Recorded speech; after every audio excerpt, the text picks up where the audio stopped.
Após a queda, ou seja, após o pecado de tomar da árvore e comer da árvore que o Senhor havia prometido, a maior esperança, o maior desejo de Adão e Eva era poder voltar a ter aquela condição inicial antes do pecado. Era poder voltar ao paraíso. Veja, eles tinham sido excluídos, tinham sido expulsos do paraíso. E o maior desejo deles era voltar. Como é que isso poderia acontecer? Isso só aconteceria, só poderia acontecer após o cumprimento da profecia de Gênesis 3,15, onde dizia: o descendente da mulher esmagará a cabeça da serpente.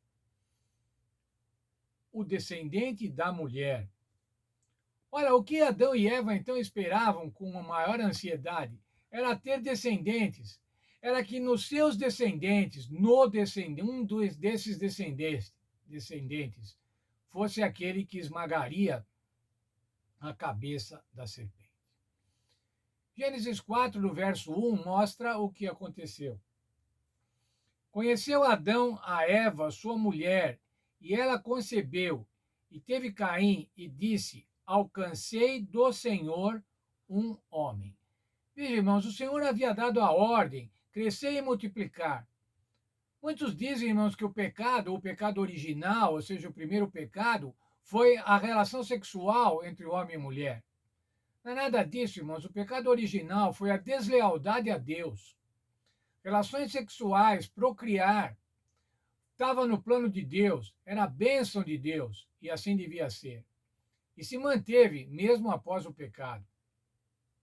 Porque após o pecado, a esperança estava agora nos descendentes, em um descendente especial. Quando Eva concebeu, quando Eva teve o seu primeiro filho e o chamou de Caim, a tradução correta do verso seria assim: adquiriu um homem, na verdade, o próprio Senhor. Eva tinha certeza, irmãos, de que ela havia gerado o Salvador. O Salvador viria da sua geração. Seria o seu filho, o seu primeiro filho. Era esse o desejo, mas eles queriam o quanto antes voltar à condição original, ter um Salvador. Veja, por favor, comigo o texto da nossa lição, da lição de professores, na página 32. É um texto da senhora White, que está no livro Desejado de Todas as Nações, na página 20. A vinda do Salvador foi predita no Éden. Depois que Adão e Eva ouviram pela primeira vez a promessa, aguardaram um cumprimento imediato dela. Receberam alegremente seu primeiro filho, na esperança que fosse o libertador. Como diz o verso, irmãos, adquiri um homem, na verdade, o Senhor. Em seguida, irmãos, no verso 2, diz assim: tornou a dar à luz e teve a Abel, seu irmão. Veja, irmãos, com relação a Caim, há uma declaração extra. Adquirir um homem do Senhor. Aquele é especial, aquele é o herdeiro, aquele é o Salvador. Com relação a Abel, assim, é outro. Aí nasceu outro, teve outro filho, se chamou Abel. Caim, irmãos, é o principal personagem de Gênesis 4. Nós vamos ver a atuação de Caim, como ele fala, como ele discute. E o nome Caim significa aquisição preciosa, poderoso, possuidor, verbo possuir, o verbo possuir. Caim tinha essas características. Caim fala, argumenta, discute, enquanto Abel se mantém em silêncio.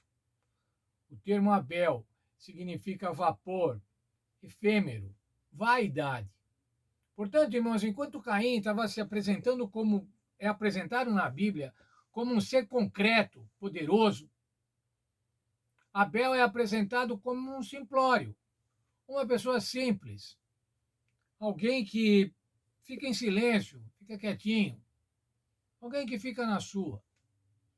Por que será essa ênfase, irmãos?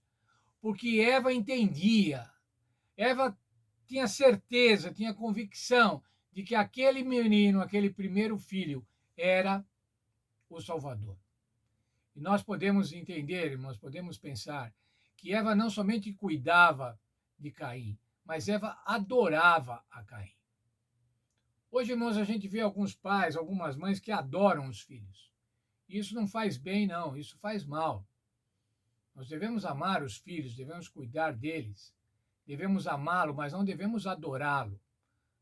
Não vamos deixar que os nossos filhos ou os nossos netos façam com que a gente caia na idolatria de cultuar, adorar aos nossos filhos ou aos nossos netos, por mais que os amemos. Eva entendia que aquele era o Salvador. Imaginem como ela deve ter cuidado, como ela deve ter mimado este Caim, este menino. Vamos ver, irmãos, no decorrer, no desenrolar desse capítulo, o que aconteceu com Caim e o que aconteceu com Abel. E vamos tomar então lições para a nossa vida de hoje. Como devemos nos pautar para não agirmos como Caim. E também, irmãos, para não agirmos como Abel, simplesmente no silêncio, mas para fazermos a vontade de Deus realmente. Que Deus nos abençoe e que a gente possa entender o espírito da lição desta semana.